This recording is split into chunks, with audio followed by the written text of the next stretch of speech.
Yo, And our guest, the first time. Actually, this is the second because our audio went down last time, but it's Matt. hello. Oh shit. Let me change my voice. Wait, what? What? Nah, I'm just Hey, kidding. The real Matt. How's it going? hey, pretty good. Uh, I still am not sure if you're an actual person, especially because Dustin just pulled off that ruse there. But um, Yeah, and some mysterious audio issues last week. yeah, super serious. And then there's a challenge getting you on. We're obviously recording this at a new time at Saturday morning. Um, Are you just? Is this like a Fight Club situation? Like, is this the same person talking, talking Yeah, to I feel Exactly. like Dustin would be having the same conversations with him, just with himself, whether I was his co-owner or not. But Okay. now he at Sure. least gets to bounce it off someone. Yeah. So let's just go through. So for people who are tuning in, we already went through this whole show, so it feels really odd doing this again. But any case, let's go back to 2017, that magical run that you guys had. I was curious to how involved you were, Matt, in that process. Yeah, I think that was my third season. I think. So the first two seasons, was because of the sort of complicated nature of the league. Most of my first, definitely first season and most of the second season as well were a lot of just Dustin coming to me for sort of talent evaluation, player comparison, start sit, things like that, and he was handling a lot of the intricacies of the league. Mm-hmm. I feel like towards the end of the second season and then into the perfect season, it started to flip a bit. I got a lot more comfortable with the league rules, um, and some of the more, I guess, tricky things that just you don't have to think about in other leagues, but you have to think about in the Hunter League. So I think it kind of flipped in the third season, and honestly, it was a pretty smooth season. I mean, you'd think Mhm. the fact that we went undefeated, there was a lot of tough decisions, and there were. But I think to go undefeated, just a lot of things have to also go your way, things that are out of your control, and that happened for us. So it was pretty smooth. But I think post perfect season, the past 2 years now, I think it's a lot more of a collaborative effort, and I understand the league a lot better than I did when I first started. But in that perfect season, I think was kind of when it started to flip for me, and I felt a lot more comfortable. But Yeah, it's been an evolution, I guess. Dustin, was there ever a time where Matt's decision actually really impacted your win loss that season? Yeah, no, for sure. I remember at least one time during the perfect season where it was a start sit that we were discussing, and I was on the side of someone else, and he was fighting for someone that I thought was lower in the rankings, and I didn't really have insight on that. So after discussing it for a while, you know even though rankings were on my side, I was like, okay, I don't really feel too strongly about this one. Like, let's go with who you think is going to do better. And I know that was one of our closest wins, and I think we would have lost by four instead of winning by five if we went with my decision. So I can firmly say if it wasn't a co-owner relationship, I probably would have lost at least one game that year, and that goes to show how much how hard it is to have a perfect season, because one decision like that can really just Yeah. give you that one loss. So definitely, I can't say I would have done it without him. Also, yeah, on the collaborative effort, he I think he really asked a lot of questions the first 2 years. There really wasn't any move that we made that he wouldn't be okay, so why specifically this amount, or why would we do this instead of that. And by explaining it, it also gives me an outlet to go over my own process and make sure that it's the right move. And it also taught him okay, how to think in the confines of the rules of this league. So yeah, I think that was a key way to get him involved in the league without just taking too much input from him early on, because he just doesn't know the league as well. And now I would say he knows the rules pretty much as well as most people in this league, I would say. Yeah, that's pretty crazy that you're saying that you might not have been perfect without Matt. So really, he did have a pretty big impact, even if it's one. You know, that's still something. Definitely more. Yeah, definitely more than one. But that Yeah, was yeah, like yeah. But even if it clear is, one. yeah, yeah, Yep. that's crazy. I said this last week. Todd Gurley was the other 15. So Yeah. Yeah, that's probably a big factor in there. So enough of that. It's already been 2 years since that, so 1.5, I guess. Anyways, we popped the champagne Yeah. this week though when the last undefeated It was team got very their first relevant. loss. So oh really? Yeah. It was a good moment. Were you guys scared? Did you guys feel maybe not scared, but was it Right. in your mind? I wasn't really. I still wasn't like scared up to this point, Mm-hmm. but I did want it to like hurry up and happen because like I still there's still way too many games left for like you to really be like, oh shit, like this is gonna happen. Right. Because like dude, even winning like 5 more in a row or whatever, It's hard. yeah, 6 more in a row is so hard. Like that's 6 in a row is like the fourth longest like win streak in this league period, which yeah. is like pretty crazy. So yeah, like I wasn't personally worried, but I was like getting kind of impatient. I was like, all right, like let's see it happen. So like we can like just stop talking about it. and I don't know if this is true for John, but I know for us. I mean, last year we started off the season. I forget how many wins before our first loss. So it had stretched into last season as well. A pretty big streak. Jeez. And Yeah. it gets a little difficult to weigh. Okay, you want to keep the undefeated season Yeah, going yeah. or a really long win streak going, but there are some moves you might do to that would help that, but wouldn't necessarily help the ultimate goal of winning a championship. So that balance is kind of tough. So I kind of felt like last year once we got our first loss, it was almost like a bit of a relief. Yeah. I mean, obviously you want to keep the streak going as long as possible, but sometimes it can make decisions a little more complicated if you're trying to weigh both things. Yeah, especially for my style of management, I like really tend not to care about like the final record. I just want to make playoffs Right. and have the strongest. Like I will take, stashes on for longer than like maybe I should, just because I think like okay, like this gives me the best chance of having a strong team during the playoffs, and Right. dealing with that like running win streak definitely was like okay, like this is not how I normally like to manage a team, but like I also don't want to end the streak just because like when it's still going. So that was definitely a challenge, like to like try to balance that because that's not normally my style. How long was the streak at the end? Because I remember that also started the season before. I know when I was writing Right. the article, I looked at when you guys acquired Gurley. That's like from then on, it was Yeah, insane. no, it actually started exactly when we got Gurley because it started like right after the trade deadline Yeah. of 2016. Right. We won 25 matchups in a row, like without losing a single one, which is even like thinking about it now, it's just crazy. That's Even if unbelievable. you have like a team that wins 90% of games, 25 in a row is still an unlikely Very unlikely. yeah. It's 7% to happen if your team is 90% to win every game. So obviously our team wasn't like 90% to win, so it has to be even like Yeah. you In the point something. rarer currently. than that. Yeah. That's crazy. Man. It's- That I really do think is like someone might get a perfect season again like at some point, but I 25 in a row, I mean that was like so much luck and like just such a crazy thing to happen that I don't know if we'll ever see like 25 in a row again. Yeah, I mean, even a perfect season, I think, is very difficult. You'll run into Yeah. buys, injuries, etc., etc. Yeah. No, yeah, High there's scores. just so much. Yeah. Yeah, it's pretty amazing, pretty incredible. And yeah, I guess a lot of it had to do with the teamwork between you two, and maybe three with Todd Gurley. Yeah. Yeah. So let's look at the 2019 season now.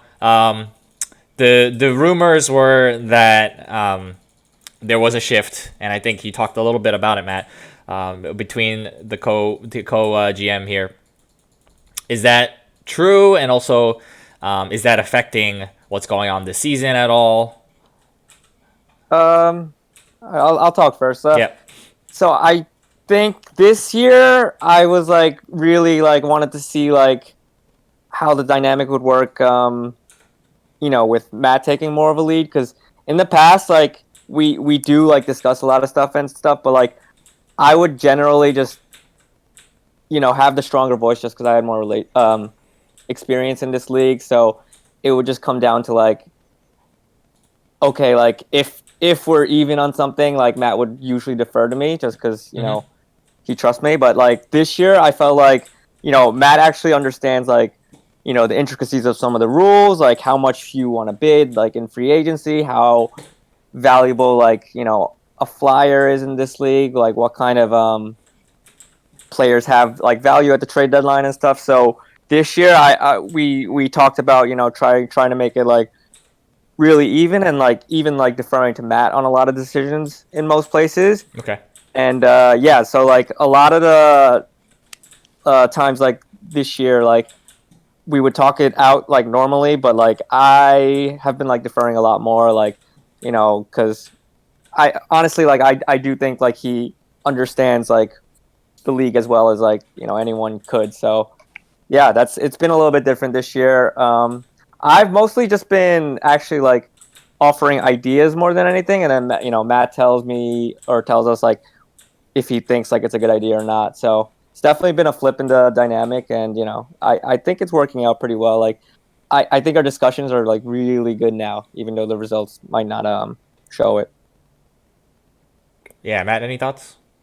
Yeah, no, I mean, I agree, and I think I think more so than any year since I've been in the league, and this is my fifth year co-owning with Dustin, the amount of brainstorming we're doing and conversations we're having, trying to think of ways to make our team better, it might be like twofold what we've had in any other season. I mean, we've worked really hard to try to improve our team. It doesn't, like Dustin said, doesn't necessarily show in the record, but not every season is like a smooth season. Right. I think we've definitely. I think if the dynamic hadn't shifted a bit to being, pretty even this season and pretty collaborative, I think it probably, we might not have been able to make some of the moves we made just because it would have been a lot for, one person to handle it, for Dustin to kind of spearhead just with me as a sounding board. So I think the fact that we kind of divvied up the responsibility a little more evenly this year helped us to make some of the moves we made and make some of the decisions we made. Yeah, I've been like brainstorming like extra hard this year, and I really could do that because, I know, Matt's covering us on like other decision making, so I can really like just think of like, okay, like how about if we move this here and then like get this other team involved to try to like flip this, and like we've had a lot of ideas going like back and forth this year, so it's been a lot of fun. Yeah, that's really good. And one last thing, we talked about this last week as well, but if there was ever a point where Matt grows and moves to a different franchise, however that may happen, expansion, whatever, and you guys face off against each other, how that would work.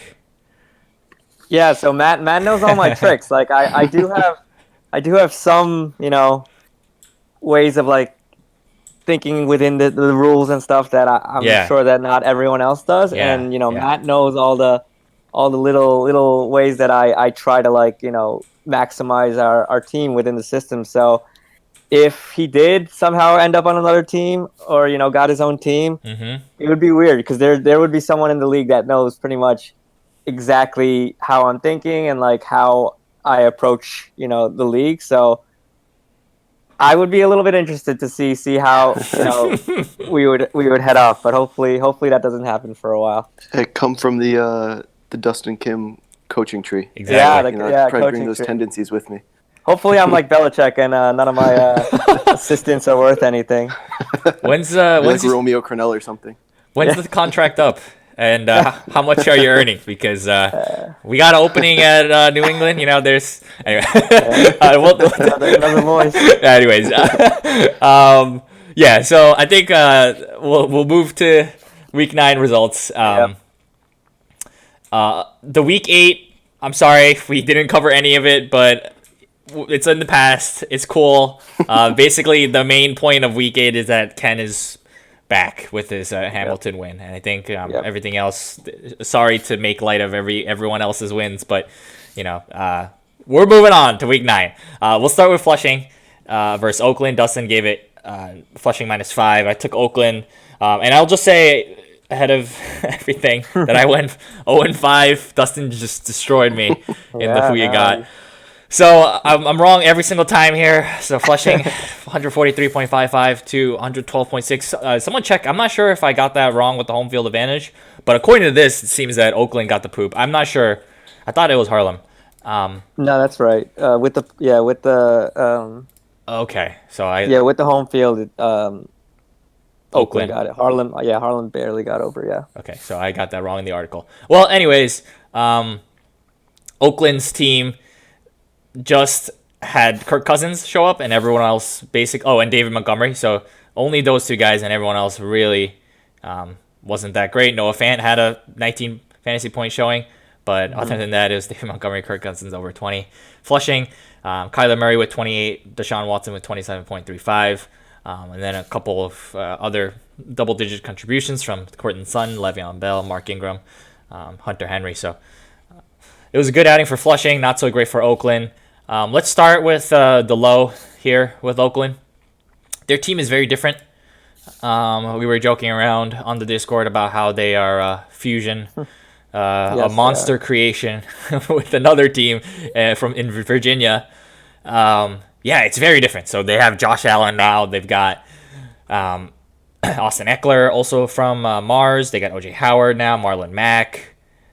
It seems like they've made their decision in what the season has been and what they will be looking towards in the future. What are your thoughts on their trades and also their team right now, Matt?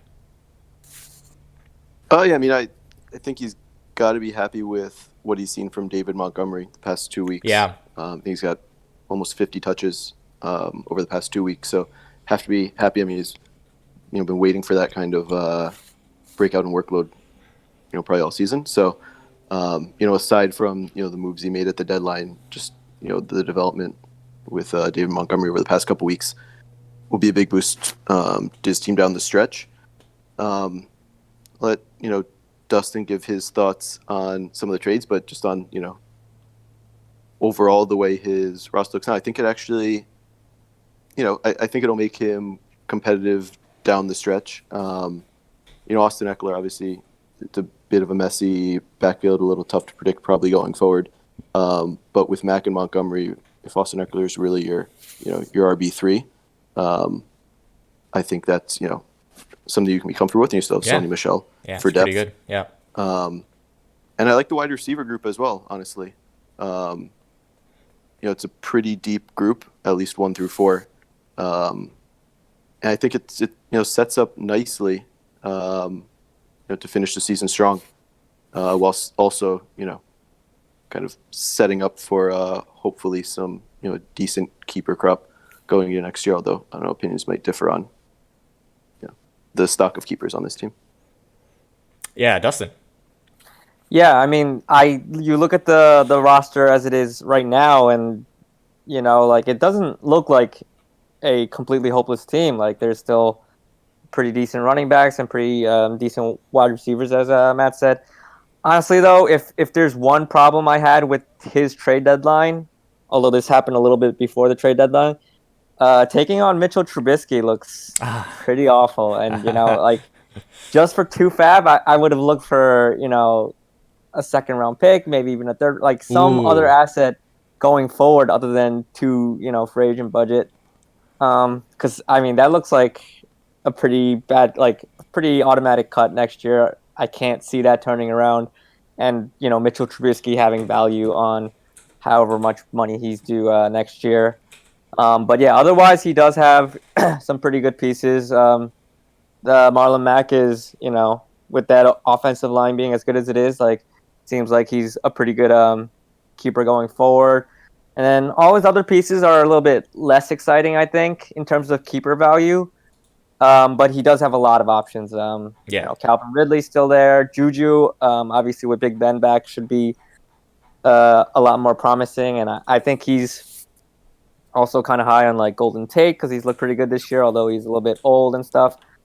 But yeah, I mean, the Trubisky thing really does kind of disappoint an Oakland fan, I'm sure. But overall, I think this team has enough to, maybe not finish dead last.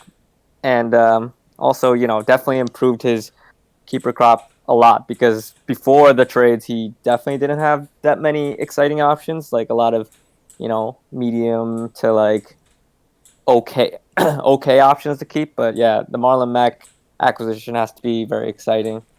Yeah, I think there's, as you said, a lot of options for him, and I think it's early, so it's hard to say if he's going to go whatever route he is for next year's contracts. I don't know how many years he has to allocate, but he could be looking to do something like 6 or 7 keepers, maybe. I'm not sure. But even if he's not, he still has time to figure out who the best keepers are on his team. So it's going to be interesting to see how this team finishes and which guys emerge out of the players that he acquired. Probably not Trubisky though, so that's that's a good point. And yeah, I'd be curious. Yeah, I was just gonna be curious also to know what other conversations he was having at the deadline, because I mean that the deal with Virginia was probably the biggest trade at the deadline. Right. With Matt Ryan and David Johnson, right. James McCarter going the other way, Alexander Madison as well. So I'm curious what other conversations he had, and because it probably kind of shows you how he views Marlon Mack. True. Like Justin was saying, I think that's a pretty good piece. But that being sort of the bigger trade of the deadline, with those pieces moving the other direction, probably thinks pretty highly of Mack as a potential keeper, and maybe Josh Allen potentially, or at least down the stretch. But yeah, be curious to know if he had any other conversations and what else might have been out there, since he was clearly one of the teams that was hard in on selling. Yeah, and I think it may have to do with the new rules, right? Because you don't have to look for those really cheap 3-year guys or whatever. You can go for Marlon Mack, who's going to give you a pretty good value next year, and that's potentially good enough. We'll see. We'll see how these new rules will actually take into effect for next year, what people's strategies are, and how teams will do. So, yeah, it's kind of interesting. I think I like the approach, and the main thing that we always talk about with this team is that they're missing that superstar player, right? They don't have anyone, I think, who's in the top, 5 of their position. No. So that's the main problem, and maybe the idea here is to just go really cheap, get those keepers, however many they will be, and then next year get someone on the top of the player ranks. Yeah, let's go to Flushing, where it's a little brighter. Although they're 3-6, is that right? Yeah, 3-6 now. After this win, really disappointing from Adam Thielen. That's he's been a cornerstone for them, but he's had a lot of injury trouble for this year.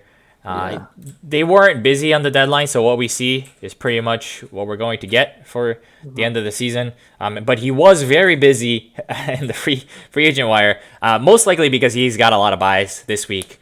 So he's got people like Pascal and Auden Tate. I think the team is interesting though. With I was talking about how I like Gesicki. And wow, I just realized that he has 3 Miami players on his offense right now. Probably, again, a product of the buys. But with Fitzpatrick and Devontae Parker, I mean, this could be a winning formula, right? If they do have a very explosive game against the Colts. That's for this week. But I guess what is the direction for Flushing? They didn't make any moves, and we kind of talked about this before. They didn't have to, I think, with all of their best keepers being on their team. What are they looking towards in their future, Dustin? Yeah, I think I said it last week, and it didn't go out obviously, but yeah, I think there's enough keepers here where you shouldn't have been looking for keepers like Kyler Murray, obviously Deshaun Watson, even guys like Cortland Sutton and Terry McLaurin. Their situations could even get better next year with a different quarterback or different system, and obviously Adam Thielen, he's been hurt, but obviously still a very good piece. So yeah, I did say like he should not really look to like move too many pieces for anything because he's one of the teams I think that could have a chance to make some noise in the consolation bracket, at least finish Sure. out of the bottom three and stuff. Right. What I might have looked to do if I were him is maybe look to like pick up a second round pick or something. But if the right price wasn't out there, you can't really blame him for not making a move. And obviously he's probably out of playoff contention, but I think he still has a very good team here that should challenge teams down the stretch and have a good chance to do stuff in the consolation bracket. It is unfortunate that Le'Veon Bell has been, I mean, not his fault, but like a little bit of a disappointment. And if the schedule being like soft down the stretch lets him show off some bigger games, that could really help him down the stretch too. So he wouldn't be a team that I'd be overlooking if I'm a team trying to get into playoff position, just because I think there's the bones of a pretty strong team here still. For sure. Matt? Yeah, I tend to agree. I think it's a team that should be competitive down the stretch. Obviously, when you start with Deshaun Watson, gives you a pretty nice floor and pretty high upside. Mm-hmm. I think it's an interesting wide receiver group, and he picked up some interesting pieces to add to it. So between Parker and Pascal, with Hilton out for who knows how long, McLaurin and Sutton. It's a young group and a pretty interesting group that I think could help carry him down the stretch. But it's interesting also, I mean, there's already 5 keeper years, I think, committed for next year. Yeah. So like you were mentioning with Oakland, it's going to be interesting under the new system to see how people manage that. You probably want to give more years to Deshaun Watson. And if there are going to be some cuts and a lot more dead cap hit that people are going to take on compared to, under the previous system, to make room for longer contracts. Because like I said, you already have 5 years committed, and that's without Kyler, without Courtland Sutton if he wants to, keep Courtland Sutton, extend Deshaun Watson. So it's going to be interesting to see how not only Flushing, but some, other teams as well manage the keeper situation under the new system. But a lot of options here. So I think a solid team down the stretch that, it's not going to be a walkover team, but also a team that sets up nicely for next year. Yeah, and I think the consolation bracket point is really, really good. I just noticed that the Dolphins, okay, they are a really bad team, but weeks 14 to 16, they face the Jets, the Giants, and the Bengals. So that sounds really good for... That's a really easy schedule. Yeah, for whatever team. Again, the Dolphins are a trash team.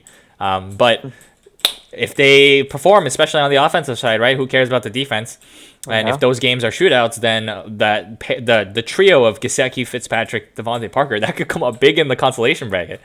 Potentially. I mean, I'm not saying you should start Fitzpatrick over Kyler Murray, but in any case, yeah, they definitely have high potential, and they should be looking towards winning that consolation bracket. And again, they've got all the keepers right now, so they don't have to worry too much about what the team will look like next year. Yep, Dustin. I just want to add some like speculation on how I think the off season will change with the new keeper rules. I think yeah, go ahead. A team like Flushing that has a lot of good pieces that should put them in good position to contend next year. I think some of the keepers that they don't want to keep that are on contracts, maybe Damian Williams or whatever. Mm-hmm. I think the right move is to consider attaching a pretty good asset to Damian Williams to another team so that they can take the cut. Or, if someone wants to keep him themselves, then that'd be even better. But let's say that Damian Williams is just undesirable to anyone. I think since this team is in position to contend, they should, try to attach maybe a first-round pick swap in the future or second-round pick in the future. Or, maybe even one of their worst keepers along with Damian Williams for someone else to take the cut. Mm-hmm. And, keep their cap space a little bit cleaner, especially if they think that they're going to be a contending team next year, which, I think with the pieces that they have, they should. I think the idea of a dump contract will become a lot more of a thing. And that'll be a good way for teams that maybe don't have great keepers or are in a tough situation to to pick up assets by taking on the dead cap hit, because it's not impossible to operate with a bunch of dead cap, but it is obviously easier. So a team might be willing to take it on for less than a team is willing to give it away for. So I think that'll be interesting to see how that evolves in the upcoming offseason. Yeah, I think there's going to be a lot more action. You mentioned that type of transaction, but also something where you have one big keeper for two small ones, or things like that, where I think keepers are going to be moving more in the offseason than we've seen before. But we'll see. Maybe not. It's just a lot more options. Matt, do you have any thoughts? Nope. No, agree with that. Yep. Let's move on to the next matchup. And this was a big matchup, the New England Mars rematch from Week 7. I gave it -3 for myself. Dustin took New England, and I ended up stopping the win streak, causing the whole league probably to celebrate. New England with 181.65 fantasy points to 172.05. For Mars, Russell Wilson, oh my God, 48.8 fantasy points. Melvin Gordon was also pretty good. His hardest. Yeah, he did. Oh my God, 26.15. And then Carson Wentz also with 22.55. I think the major disappointment for Mars was the San Francisco defense on that Thursday night game where Arizona picked them apart.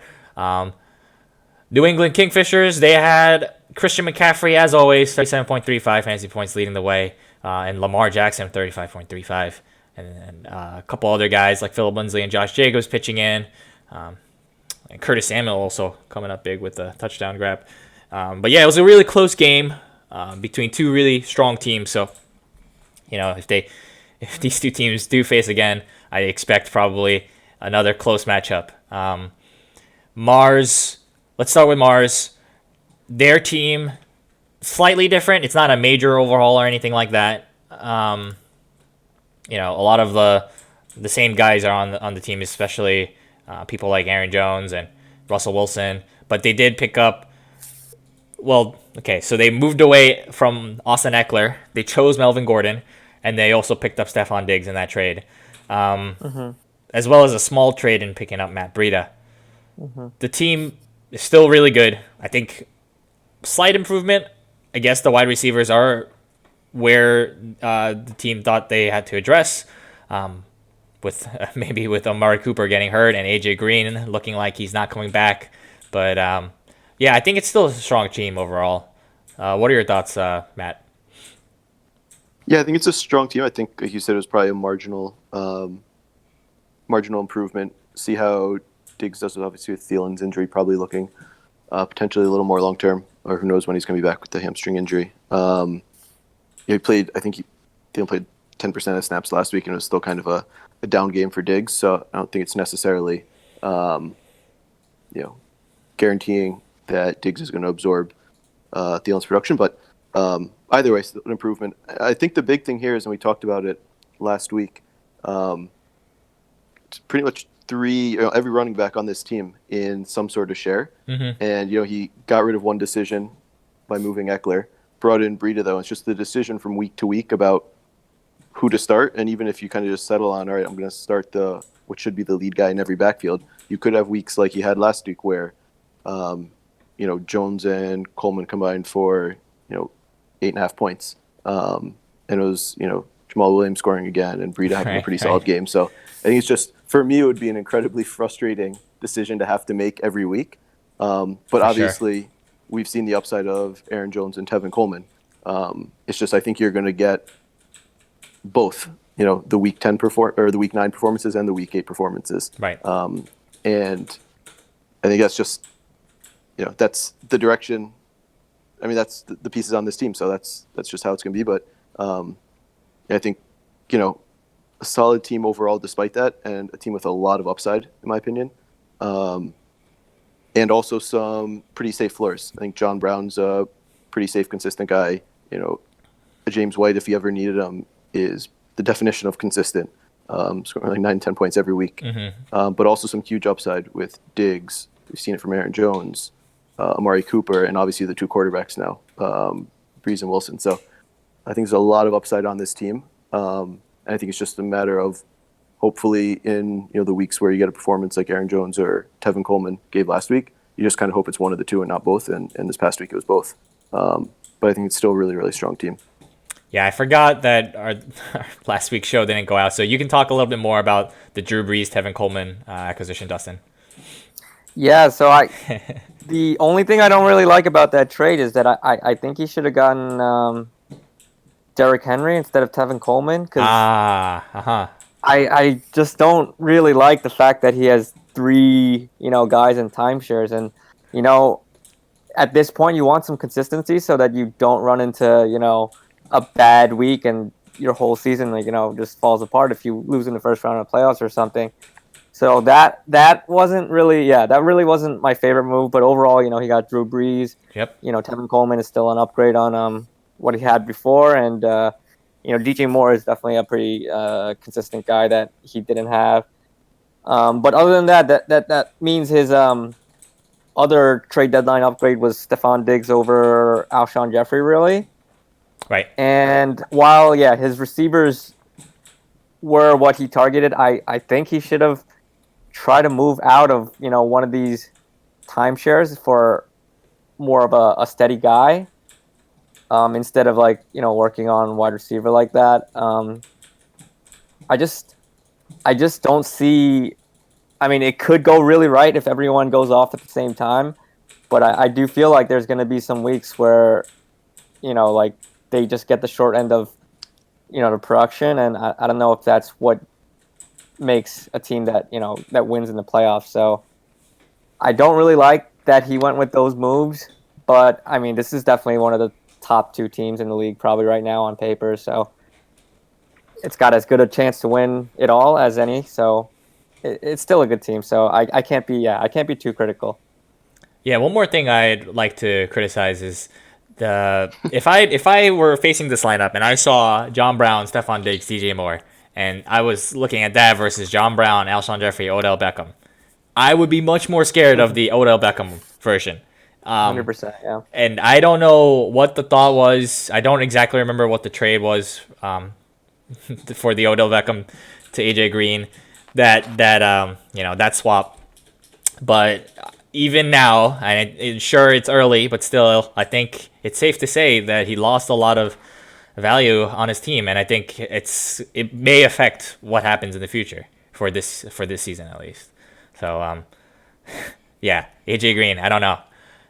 Even if he's back, I'm not sure. It should be a move that, gets criticized heavily if they don't win it all. Like you potentially gave away, at least a wide receiver 2, if not a wide receiver that has potential to be the best wide receiver like on a given week. Absolutely. He has struggled, but to give it away for a $30 weight of AJ Green on your IR every week, it just seems like a pretty bad move. And if they win it all, no one will really be able to say too much about it. But that's true. If they come up short, that's definitely going to be a move that people will remember for a long time.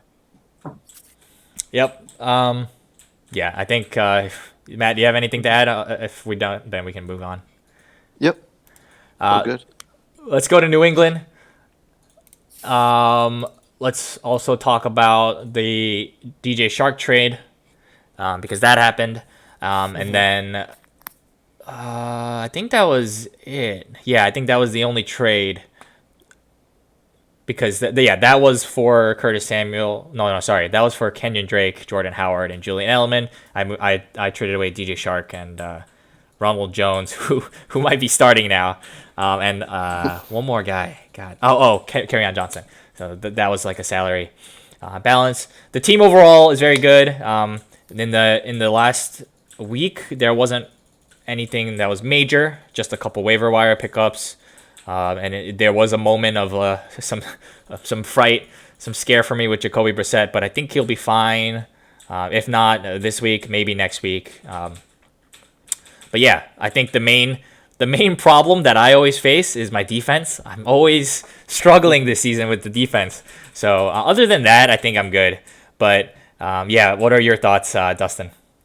Yeah, if there was one move that I thought you could make is to maybe get a more steady defense. but that those are not really too easy to find, and obviously the teams that have them are trying to hold on to them. So I don't I have my second understand that. round pick either. That's the big thing too. I can't. I Right. So can't. I was gonna suggest, like, yeah, if a team has like a slightly stronger defense, you could have given up a pick for it or something. But Yeah. since you don't have your second round pick, you didn't really have too much to work with.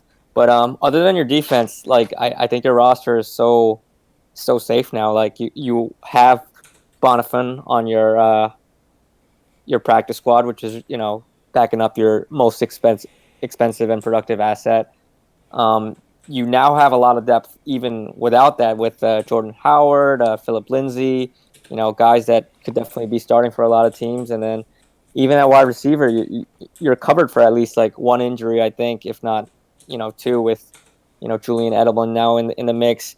And I like Shark's talent, but I do like that you got out of a kind of uncertain situation with Foles coming back. You don't know exactly how that offense is going to change, and how who gets a boost in value and who gets a drop in value. So while Shark is a good long-term asset, I do like that you minimize the risk by trading it for a guy that's as known as they come, Julian Edelman. And then the depth behind it just, I think, protects you from a lot of injuries. I just see this team as like one of the safest teams to bet on every week, with McCaffrey carrying the load every week, Lamar Jackson looking matchup proof. I mean, yeah, there's not really any holes on this roster that I could really point to. Yeah, Matt. Yeah, I mean, when we spoke about your team last week, Yeah. kind of talked about how even from early on in this season, this was one of my favorite teams. Post draft, Right. and throughout the season. And I think I mentioned that to Dustin pretty early in the season. I just like the construction of the team, and I really like the Julian Edelman trade. Just based on the rest of your roster, I think he's a perfect fit. You have, I mean, guys like Tyler Lockett and Chris Godwin have been actually pretty consistent, but I think Edelman is a very steady but still consider high-end player. On the defense side, Dustin and I can definitely relate. I think we're the only team in the league that has fewer points from our defense this year than you do. So I definitely get the DST struggles. Yeah. But yeah, I mean, I tend to agree. I think there wasn't a ton you needed to do. I like the moves you made. You kind of went a week early making your move, and I think added some depth at key spots. Like Dustin said, you're now covered at running back, on a normal week. I mean, led by Josh Jacobs and Christian McCaffrey. Then, Howard, Lindsey, Drake, one of those three. Even at wide receiver, either Curtis Samuel might be your depth there, I guess. So it's just I think there's elite talent at the top, and really, really good depth behind it. So I think you're set up to withstand, an injury if one happens, and still be, at least in my mind, the favorite down the stretch. But still a lot of season left. But Definitely. I think you've set yourself up pretty nice, and made some really nice, in my opinion at least, waiver moves throughout the year. Yeah. One thing that one guy that I'm looking at right now, Nick Foles. I think that was a really good pickup. I'm not sure exactly what's going to happen with the Brissett situation, but if Nick Foles performs like he usually does in the latter half of the season, he could be really big for me, finishing the season and also potentially into the playoffs. So we'll see. Now that he is named the starter, if he actually does well. I think Dustin mentioned this also last week again, but I think you've done a really nice job on waivers this year. Obviously finding Mark Andrews, but then a guy like Chark that you ultimately turned into Julian Edelman. Right. So I think it was a really good draft, and you hit on a lot of the guys you were clearly targeting preseason, but it takes more than just a good draft. And I think you've carried that into the season with some really smart waiver moves throughout the year. Yeah, hopefully. I just also want to say, like, since we did end up like comparing, like going over Mars team and then New England team right after. Sure. Like, the stability on this team is just so much more superior in my opinion. The wide receivers are, I think, a lot like stronger at the top and just more steady every week. Like, Michael Thomas is just so good, and God. Godwin, Lockett, Edelman. That's a pretty crazy group. Your running backs: Josh Jacobs, Christian McCaffrey, and whoever you pick as your third.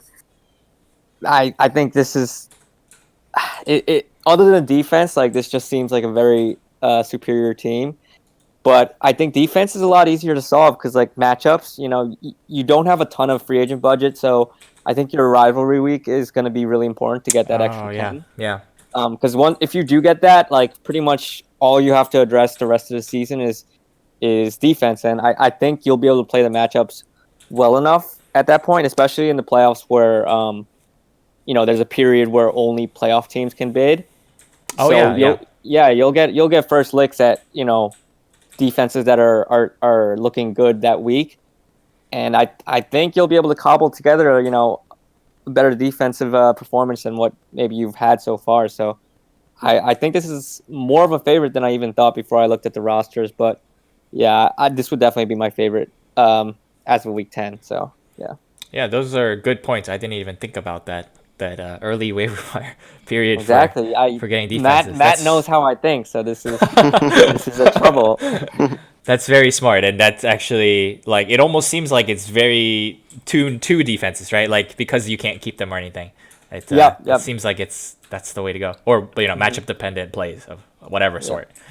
Okay, yeah, let's go to Harlem. So Harlem versus Yonkers. Dustin gave Harlem -4. I was wrong. Yonkers wins 164.25 to 113.7, with Harlem barely escaping the poop by home field advantage. So Yonkers, they look like they're on the up. They got Derrick Henry with 23.9, Tyreek Hill with 23.5. Zach Ertz is back, 20.55, and Tom Brady doing his usual thing. Harlem, he's very dependent on the Green Bay offense. Devontae Adams came back, but only scored 6.6. Dak Prescott led the way with 26.55. But I think when we look at the disappointments, of course, Leonard Fournette didn't do as well as you might expect from a superstar running back. But really, Travis Kelce stands out to me. He's the $61.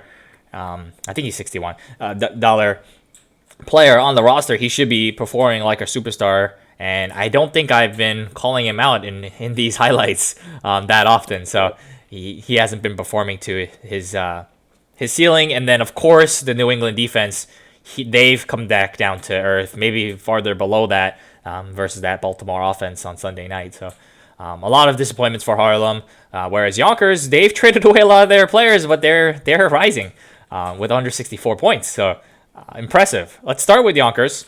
So we can cover again that trade with Mars where they picked up James Conner, and now they have the whole Pittsburgh backfield with Jalen Samuels from the waiver wire. They are now the owners of Odell Beckham Jr., which, man, this is scary. When you look at Tyreek Hill, Odell Beckham Jr., The names there are pretty, yeah, that's scary. And then, Zach Ertz is back. Could this team potentially scare down the road and also maybe even make playoffs? Yeah, let's start with you, Dustin. Yeah, no, there's definitely still in the playoff mix. They're at 4 and 5, I think, and the two playoff teams ahead of them are 5 and 4. Yeah, so definitely in the mix. Yeah, like even though they sold off, other than losing Drew Brees, like you can't say that their team is really that much weaker. Otherwise, their running backs are still led by Saquon Barkley, and when Connor comes back, that's a good 1-2 punch. And the receivers, I mean, Tyreek Hill and Odell Beckham, that the ceiling on that is so high that if Odell does get hot right now, and Tyreek Hill missed some time with injury, so he's looking to get his every week. So it would be a bit of a long shot with the record that they have right now, but I don't think you could count them out at all, especially even though they did sell, they still have enough star power where, if Saquon and Odell and Tyreek combined for 90 points in a week, that's going to be enough no matter, who else you have in the roster. And it's not like the rest of the roster is devoid of talent right now either. So, yeah, definitely a team I would be a little bit worried about facing down the stretch. Really depends on how they play against, I think, Virginia and Capital Region in weeks 12 and 13. So they really do have a chance to just, win their way in if they they beat those teams. I think so. Yeah, so I think looking back, they sold, but Tevin Coleman, they sold right after like a 40-point performance. So Yeah, maybe that's that skewing was- things. And the main question is really their QB because they moved Drew Brees. So now their QBs are a collection of Sam Darnold, Daniel Jones, and Tom Brady. So Matt, do you think that is enough to keep them afloat? They have got obviously great running backs, wide receivers, Saquon Barkley, James Conner, blah, blah, blah. But the QBs is the main question. Yeah, I was going to say I think probably what's going to determine their season is the QB play. Yeah. Between the two New York guys and Tom Brady, and also health. You mentioned James Conner coming back. If T.Y. Hilton gets healthy, Oh, yeah, T.Y. and Oh, you my add him God. into the group of Odell and Tyreek. Oh, my I mean, God. with Saquon and James Conner, that's a really, really strong team. So for me, it comes down to exactly what you said, quarterback, but also health. So I think it's kind of trying to navigate these next couple weeks, hopefully getting healthy. But like Dustin said, he's got a couple of important matchups coming up in a couple weeks. So I think that'll probably determine how the season, ends up, whether it's playoffs or probably one of the stronger teams in the consolation bracket. But when healthy, I think he has the pieces and the talent at wide receiver and running back, again, when at full strength, to overcome, being a little weaker at quarterback. Yeah. It's just, you can withstand it if you're a little weaker at quarterback, but, I think with the crop he's got, you have the potential to be significantly weaker at quarterback than some of the guys he might be going up against. So, I think he only needs to be okay at quarterback, but I think it's even a question mark of, on a week-to-week basis, whether he gets that out of those three guys. So. Yeah, I think this team is really interesting now that I'm looking at it again. I completely forgot about Ty. If he gets healthy, and of course James Conner, this team looks better than some of the playoff teams. Like this is insane. I agree. Oh my God. Wow. Okay, yeah, I think we can move on. We're probably running late. With Harlem, so they obviously, it's disappointing. And I think a lot of unfortunate things happened all at once, right, this past week. And, you can definitely tell on the Discord that he might be a little bit tilting at this point, but there's still hope. They're ahead by record, so, they have that going for them. And do you think they can hang on until the finish, Matt? Yeah, I mean, I think so. I mean, at quarterback, kind of like the opposite of what we were just talking about. When you have Dak and Aaron Rodgers, that's a really nice foundation at quarterback. But you got to get through a bit of a tough bye week this week. I think the Brandon Cooks injury potentially. I mean, who knows if we see him again this year? Kind of hurts, because that was a guy he went out and got, and then pretty much hasn't gotten any production out of. So that leaves him a bit thin at wide receiver. All right. And I guess the Devontae Adams Aaron Rodgers combination has the potential to carry any week. But I tend to agree with you. The quarterbacks are good base. You need Travis Kelce to be Travis Kelce and the clear number one tight end. Because I just think there's too many other holes other spots on this roster, without, Will Fuller and Brandon Cooks, wide receiver in particular, to me just looks pretty thin. So I think you need Travis Kelce to be your de facto wide receiver one, obviously alongside Devontae Adams. And if he doesn't get that, I think it might be tough against some of the, top end teams like, New England and Mars. I still think it's a really good team. And a team that, again, if it doesn't make the playoffs, is going to be, a real big threat in the consolation bracket. But I think to compete with the top end teams, you need Travis Kelce to be Travis Kelce, and that Aaron Rodgers, Devontae Adams stack to carry you in some weeks. Mm-hmm. Dustin? Yeah, so at least for this week, I was pretty sure that Harlem was gonna come in under their projection. The New England defense is good, but like I've been saying all year, like schedule has been a lot to do with it. Mm-hmm. They've pretty much played the softest schedule you could possibly draw up for the first 8 or 9 games. Jesus. And I said it early, like they're gonna get negative against Baltimore. They're gonna get negative against Baltimore, Oh, yeah, and they that's did. right. Like, That's right. Even against Cleveland, they didn't really look that good. Chubb gave it away twice, and Baker tossed him the ball. Like, directly to him. So like other than that, like they definitely didn't look as good as their numbers showed. Also, another thing about schedule, I said people were saying Aaron Rodgers is back, but I said like let's wait until they play a Right. defense that isn't Oakland secondary or Kansas City secondary. And if you take away the Kansas City and Oakland game, like he's been mortal. Like he's been good, but not as great as people have been making it sound like he's been all year. Mm-hmm.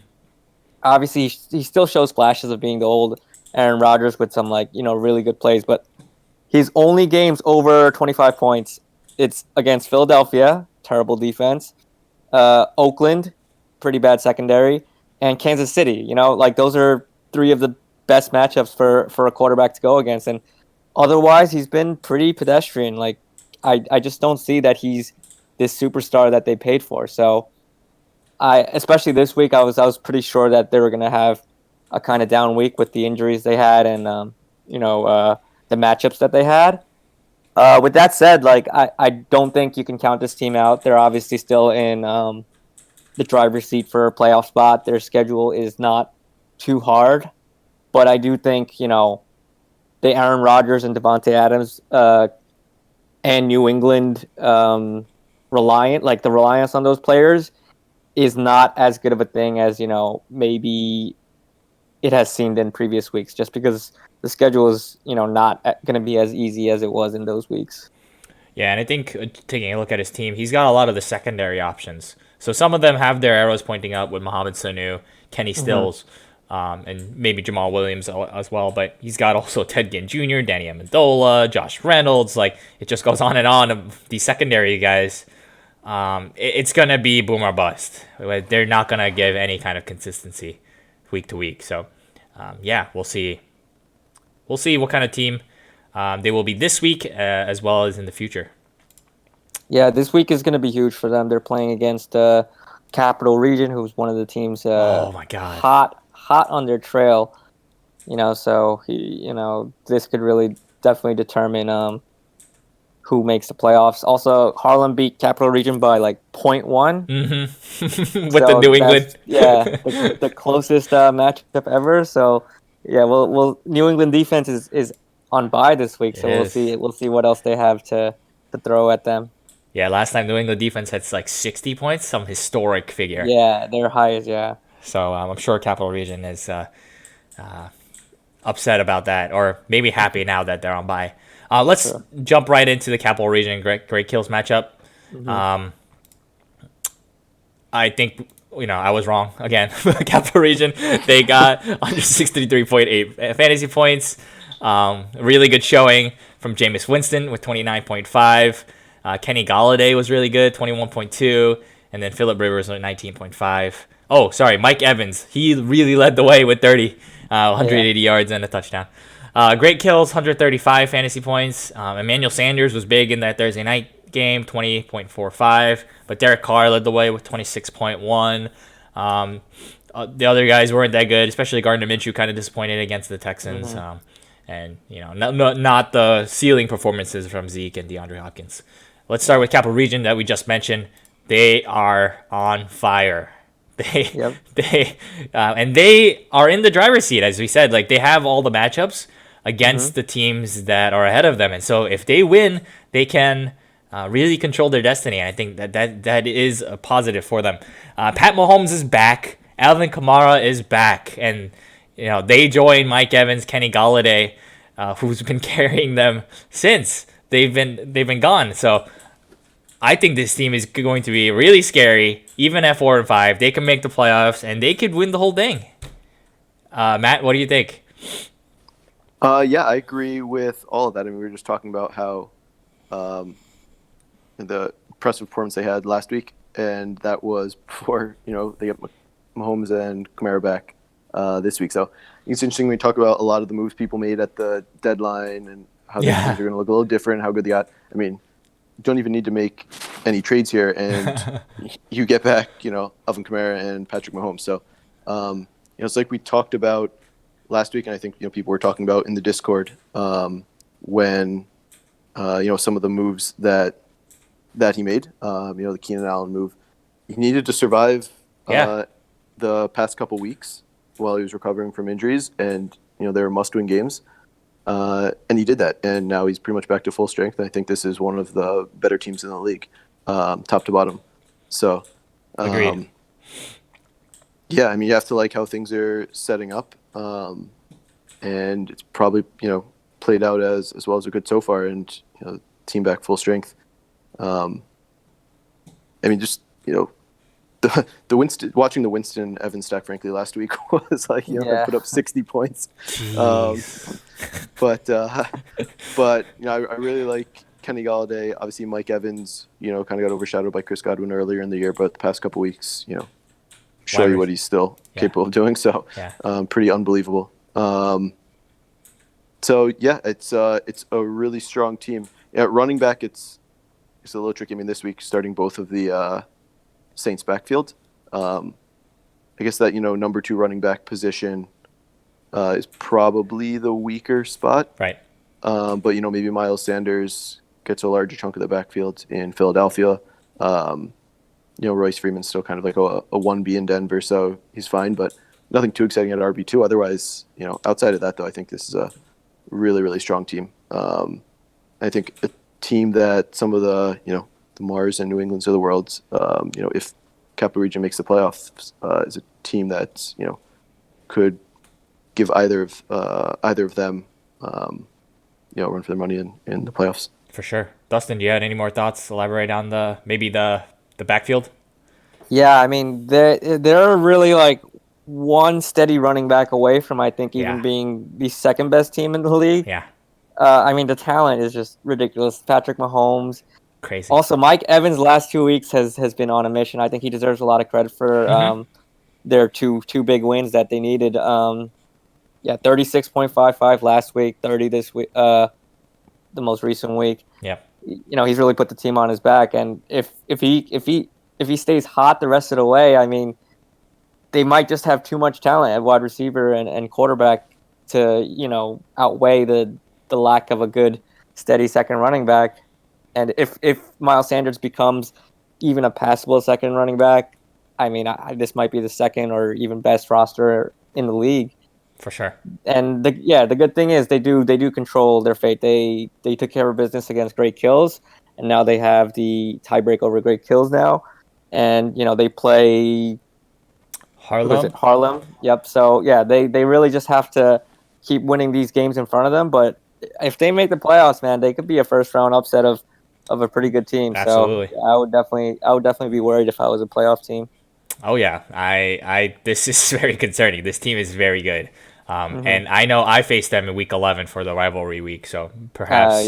So for you, the $10 is you're gonna have to earn it. The 10-5. Absolutely, this is a strong roster. Let's go to the last matchup. Virginia versus LIC, and this is where the Hamilton was. Again, the opponent of Virginia.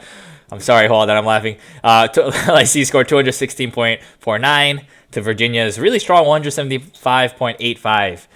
So it was a good. Wonk, you're gonna skip over Great Kills? Oh my God, I'm so sorry. I'm like rushing it. I know. We're barely on life support. But that's a little rude. Oh, I'm so sorry. Oh my God. Forgotten already. Wow. And I was speaking to both of the GMs. Yeah. Let's rewind it back to Great Kills. Yeah. I'm so sorry about that. Matt, should we just hang up on this guy? I don't like the post. You guys' backfield definitely is the strong point. Zeke with Got him rattled. Todd Gurley. I'm definitely rattled right now. That was my mistake. It's because we're running late, so I just wanted to speed it up.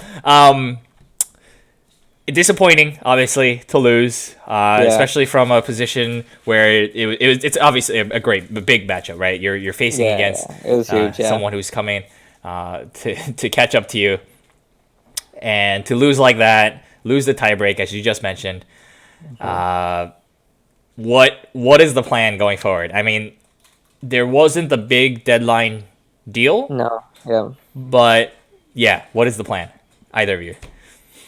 So like, honestly, a lot of things have gone wrong, but like the biggest thing is that we're not getting really the boom performances out of the players we need. Like, other than Cooper Cup, like Zeke has put up pretty good scores, but not that like 30-something point performance that we should be expecting from him.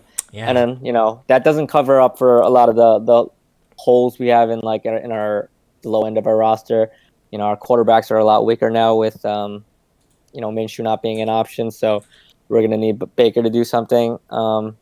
So the answer is basically I said this last week too, but we really now do have to win out. We don't hold any of the tie breaks over any of the teams ahead of us or next to us. So, I think it's going to have to be 8-5 to get in, which is tough because we're playing Mars this week. Oof. In terms of our deadline strategy, we were looking for moves both ways. Like, if someone wanted to buy one of our good pieces or if someone wanted to, sell stuff to us, we were looking in both directions. Unfortunately, I don't think there was, with the salaries being like what they are everywhere, like there just wasn't enough room to make a move in either direction that made sense for us, I think. So I think we're pretty comfortable with the options of keepers we have on our team as it is. We have obviously Cooper Kupp. Baker's on a few years. We have Chris Carson as an option. Kareem, like we have a lot of options, nothing too safe other than Cooper Kupp. But we decided we'll just roll with that and see if we could get hot and make playoffs. And if not, we're looking to make a good run in consolation bracket. Hopefully, maybe even get the 2 extra keeper slots because we have LIC's first round pick swap. So we should have a good chance of getting a good pick in the first round anyway. So yeah, our hands were a little bit tied the last week. It was a little disappointing that we didn't get a bigger move done, but we did get moves done like the previous 2 weeks. So we can't always work out what we want. So we did our best, I think. Yeah, and Matt, could you talk a little bit about the team construction right now? I mean, Dustin talks about his strategies of, waiting until the end of the season with some of these guys. So I'm looking at your bench, and there's a couple interesting names, as well as the consistent performances from your stars. Obviously, Hopkins, Kupp, Gurley, Zeke, they're really big names. Yeah, I think it's a decent balance, when, we get past the bye weeks. I think we're at wide receiver and running back, at least at the top, pretty solid. 3 running backs you mentioned, Gurley probably being our RB3.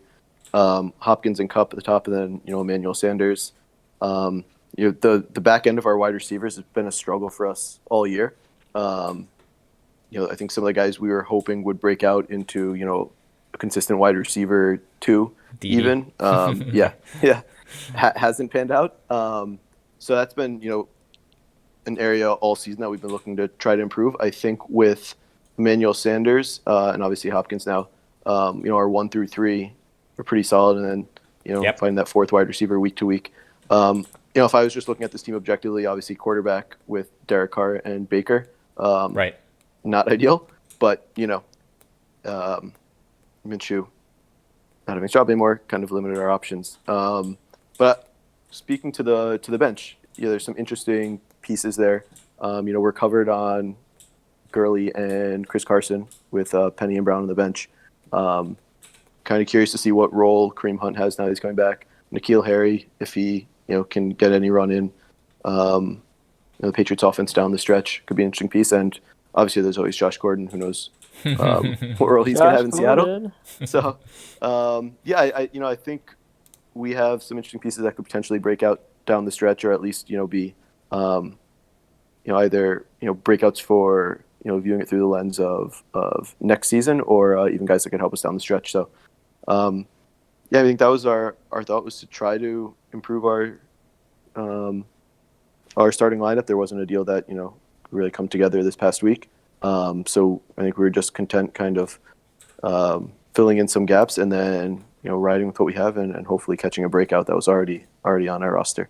But like Dustin said, I think the story of the year has just been really the inability to get any sort of like explosive performance out of anyone. We had a 30-point performance from Cooper Kupp once, and I think Gardner Minshew had one 30-point performance. I think that's all we've gotten this year in terms of like 30-plus point performances, including the quarterback position. What? That's crazy. Yeah. On paper, like you take our running backs, wide receivers, and tight end, And on paper, the names, like at full strength, I think is as good as any team. But obviously, Zeke hasn't had those boom games. Gurley isn't, the Gurley of past, and other than Cooper, like DeAndre Hopkins hasn't been on a roster for too long, but he also hasn't had, the crazy games that he can go off for. And our quarterbacks are, not something we can rely on. So Yeah. we really need those booms, and we just haven't gotten them. But the names on our roster for running back, wide receiver, and like tight end, like I think they're really good. It's just not working out. Although, yeah, I will say getting 30 points is pretty hard. So maybe It is. But yeah. yeah. Because I do see you guys have some like 28. So close, but Yep. yeah, you would figure you'd have more than two. That's Yeah. unfortunate. And I guess that's the luck sometimes with touchdowns going your way or not. Rushing touchdowns yeah. for Our team's QBs. allergic to touchdowns this year. Yeah, that's Yeah. that's unfortunate. Before we move on, one last guy I also want to highlight, Darwin Thompson. I think he's also very interesting. I know the backfield is very murky right now, but I still think he's one of the most talented guys in that backfield. And maybe he's just slow to pick up as a rookie, but potentially in the later weeks he could become a star. We'll see. Yeah. No, and even looking towards next year, Right. I just think like LaShawn McCoy has done an okay job, but he's obviously kind of old, and the other names are good at random times, but I don't think they're guys that you can't pass. And I just think the Kansas City backfield is just the upside is so big. If one of these guys does get like a 70% share in that backfield, I think that's automatically a top 20 running back. So it was one of the higher upside stashes on practice squad that we were looking at, and yeah, we're pretty happy to get him. Really, we traded Justice Hill, and Dustin needs at least one player of that profile on our team at all times. So Yeah. had to Someone I can replace. watch highlights of and be like, oh shit, this guy can be pretty good. Yeah, Darwin's pretty good. Okay, now we can go to Virginia LIC. I'll allow it. LIC had a 30-point performance from Jeremy Garoppolo, 38.3. Devin Singletary with 22.25, and Dallas defense 22.5. Can't forget also Ryan Fitzpatrick, 31.2, fresh off the waiver wire, and he just goes off against the Jets too. That's got to hurt double for Hua. Hua had Matthew Stafford for 33.25. George Kittle was pretty good Thursday night, 16.15. Josh Allen with 20.65, and DK Metcalf with 23.5. LIC, they got the Hamilton. That was crazy. That was crazy. So this team is still explosive, and like I say it every week, and like you bring me back to reality. But I do like some of the names on this team, like Nick Chubb. Obviously, a lot of them are gone now, but still, when I look at the roster, there were some good names. They're gone. Nick Chubb is now the only one left. Ronald Jones has the starting position, so that could be interesting. They picked up DJ Shark, who could finish the season very strong. It really depends on how his chemistry is with Nick Foles. And yeah, he's got other wide receivers. I think a lot of the quality has dropped after some of his deadline deals, losing Edelman, losing Jordan Howard, things like that. So yeah, maybe that's why I like some of the names, because I actually traded for them. Matt, what are your thoughts on the LIC's direction, their moves, and their future? I think he's got a couple interesting names at running back, actually, with Ronald Jones. Yeah. Looking like maybe he's finally wrestled away that backfield from Peyton Barber. Right. And same thing with Devin Singletary. Oh yeah. Getting 20 carries last week and maybe forcing Frank Gore into more of a secondary role. So I think how those two guys finish down the stretch, because if those guys really are the lead backs in the backfield, and whatever, people have different opinions on the Buffalo offense, but at least in Tampa Bay should be some scoring opportunities for Ronald Jones. So if you have Chubb, Jones, and Singletary, and obviously they're still mixing on the roster as well, could be an interesting running back core down the stretch. Obviously, with the team of this record, you'd expect there to be some holes, and there are some moves made that probably highlight those even more, or make those holes even bigger. But Right. I think there's some interesting pieces here. but yeah, I mean, it's kind of it's how I would expect a team where they are in the standings to look at this point in the year, with some potential breakout guys down the stretch, but otherwise, not a team that you would expect necessarily to be a Hamilton contender week to week. Yeah, Dustin, talk a little bit about what they might be thinking with the new rules and the keepers and the cheaper salaries they've picked up. Yeah, no, I ideally, if you're a team in his, with his record at the trade deadline, you'd like to get, a pretty exciting, keeper like a James Conner or something like that.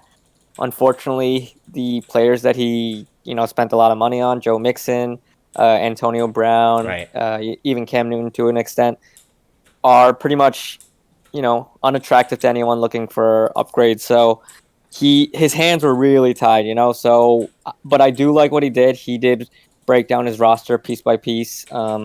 Shark for Edelman is a pretty solid get. Yep. Along with the depth that he gave up, nothing that he was going to keep. So Right. that's fine. Also sold off like a bunch of receivers and like small pieces for Sanders. pieces that don't look that exciting, but also like at this point he is really just trying to find that like breakout keeper, no matter how unlikely of a position that may come from. And now I think he does have a lot of options. Obviously Chubb could even get an extension next year, which I think could be smart for a team like this.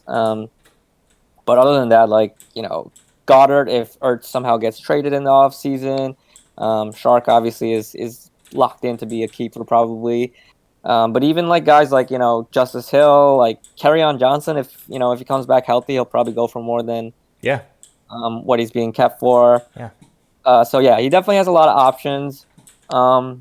It's really the best he could do, and the fact that he got a Hamilton over his one of the teams that he considers I guess his son. I was gonna say rival, but it has to be more even, I think. Definitely has to be a bright point in the season. Obviously not a great season, but they can live off that win for a little bit, and I do think he did the best he could to set up his team for the future. And with Chubb, that keeper group is already going to be at least pretty good, and now he just needs like one or two breakouts or stuff to go right for it to be an elite group. So I think he'll be back pretty strong next year. Yeah, Chubb and Shark. I mean, yeah, that's going to be good. Yeah. Oh, man, I lost what I was going to say. Oh, yeah, Mike Williams. So he's on a deal for 2 more years. That's right? So that is really a disappointing aspect of the season. Him not breaking out and, already handing him the contract for 2 additional years. It might hamper him a little bit in his choices. But, yeah, we'll see how it goes. He's got a lot of options. And he picked up Gardner Minshew as well. So that's potentially interesting. Yep. Some of the teams at the top of the playoff race really are pretty barren on keepers. So right. While Mike Williams might not be attractive to Warren's team, he could maybe even package Mike Williams and a different keeper to one of those teams that sold off a lot to try to really win it this year. I don't know about your team is probably fine, but there are definitely some teams that have like maybe 1 or 2 guys that are really that exciting to keep. So. That's Mike Williams probably does have to finish a little bit, strong to have value by himself. But I think someone will maybe want to take a chance on him with only 2 years left and pretty cheap. So we'll see. I don't think the Mike Williams thing will hamper him too much as long as Mike Williams finishes, kind of strong. That's the difference between me and you. I see a negative, and you just turn that into something you can change into a positive. Wow, that was good. Yeah, that's a really good point. You gotta look at the teams that might be like looking for keepers, and I think some of them will definitely take on Mike Williams.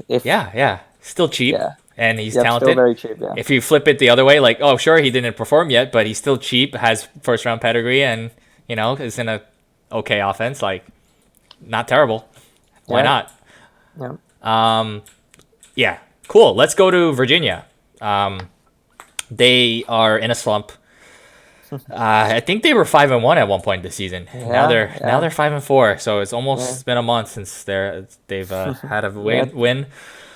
3-game losing streak. Yeah, this is not good. Things are not looking good in Virginia.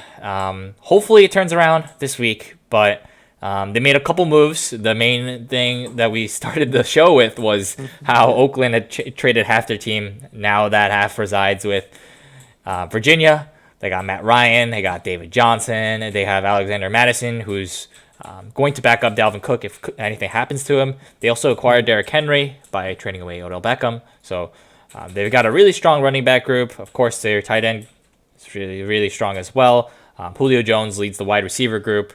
I think it's a pretty strong roster. So yeah, despite all of those losses, the moves this week, I think the arrow is pointing up. What do you think, Dustin?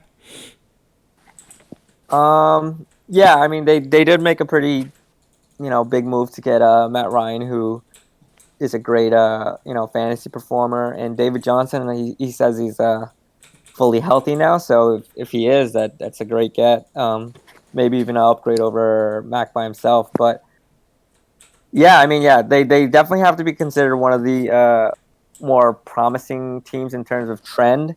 It is concerning that they lost 3 games in a row, but their schedule does open up a little bit, and hopefully the fact that they're in the driver's seat for a playoff spot should be good enough to get them in the playoffs. But yeah, I mean, if they don't, it's gonna be a lot of misery in Virginia. So I do hope that their fortunes do turn around. Yeah, so they face Oakland this week. They got Mars after that for the rivalry week, and then they face Yonkers. So, No, actually, that's a little bit tougher than I thought. Matt, what are your thoughts? Yeah, not too much. Not too much else. Kind of keep it moving. I think at running back, since you touched on it, Yeah. Dustin, obviously I think getting covered now on Dalvin Cook with Madison was huge. It was a huge piece of that trade. Obviously, Matt Ryan and David Johnson being the headliners, but I think that was smart. Henry, David Johnson, obviously, but also they have not that it's an exciting offense, but you have the Washington backfield, so it'll be interesting to see how Darius Geis maybe point. factors in down the stretch. He could be an interesting piece and contributor. But it seems like a lot of guys popping up on the injury report for them this week. Right. Stafford obviously is questionable, but usually plays through everything if he can stand. So, but obviously, everyone's kind of watching George Kittle. So I think the middle of the standings kind of bunched up a little more. I think at the beginning of the year there was 4 teams kind of separating themselves, but the records have definitely tightened up. So I think for the guys that are sitting at 5-4 and 4-5, every week is pretty crucial. Absolutely. So hopefully health-wise things turn his way, but I think definitely a nice move to bring in Matt Ryan at the deadline.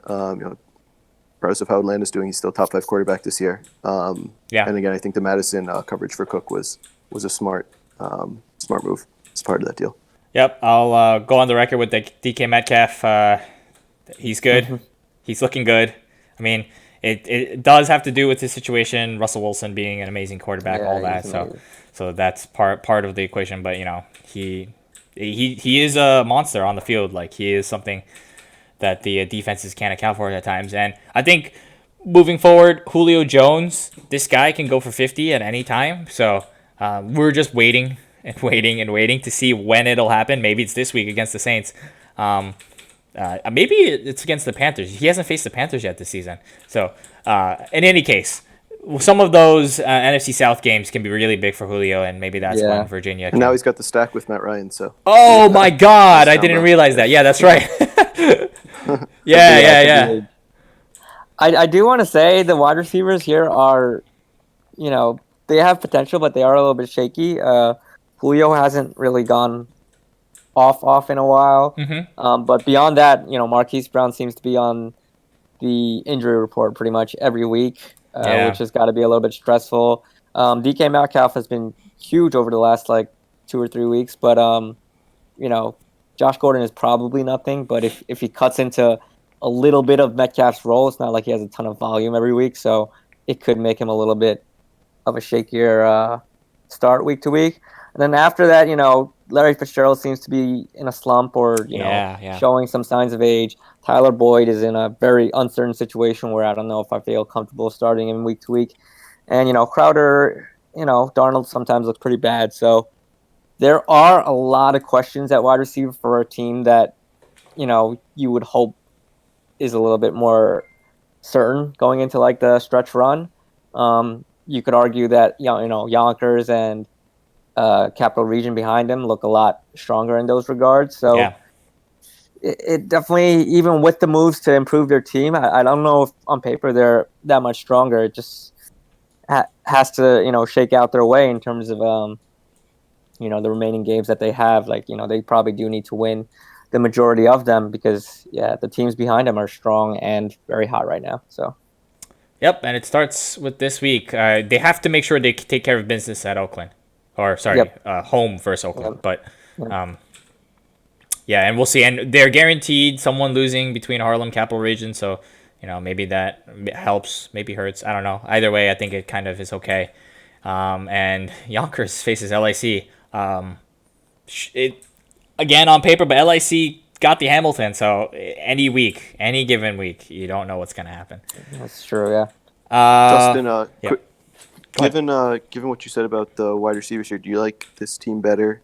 Obviously, now knowing that they end up getting David Johnson, but with Derrick Henry or Odell Beckham, given the wide receiver depth versus the running back depth. Yeah, I would actually Obviously, the like it performance with rating. Odell, even though Derrick Henry, I said, would be better for Mars because of their, uncertainty at running back. But here, Dalvin Cook and David Johnson would be good enough, and I would enjoy the star power of Odell Beckham. And I do think Odell Beckham will get going. Me too. Yeah. They've said like they want to really feed him, and even if it's not like the team has much else to really play for other than like trying to figure things out. I think they will try to force feed him. I think we'll see some like big touchdown games for him finally. So yeah, I mean, in hindsight, knowing that David Johnson is healthy, I would probably prefer Odell Beckham for this roster. But the salary difference, is pretty big, so I don't think they could have fit in. Actually, maybe they could have actually. David Johnson, I think. I'm not sure. Yeah, I don't know. Yeah, it would have been really tough. They would probably had to move like someone else. So not an easy move, but yeah, I do think the wide receivers could be pretty shaky going down the stretch, especially compared to Yonkers, who has Tyreek Hill and T.Y. Hilton on the bench, and Ken obviously has Keenan Allen and Mike Evans going off every week. I just don't know if this is the same type of firepower that they have. Yeah, Odell's been getting open. It's not an Odell problem. So it's just if you force feed him, I bet you he's going to be popping off, getting those touchdowns. I think that's the main. Yeah, difference. And like Stafford and Ryan is good, but I don't know if it's really any better than Jameis and Mahomes or Dak Rodgers. Yeah, well, I mean the rest of the team is weak, but yeah. I don't know. I do think the wide receiver could come back to bite them, but we'll have to see. Yep. I think that's it. Unless you guys have anything else to add on at the end.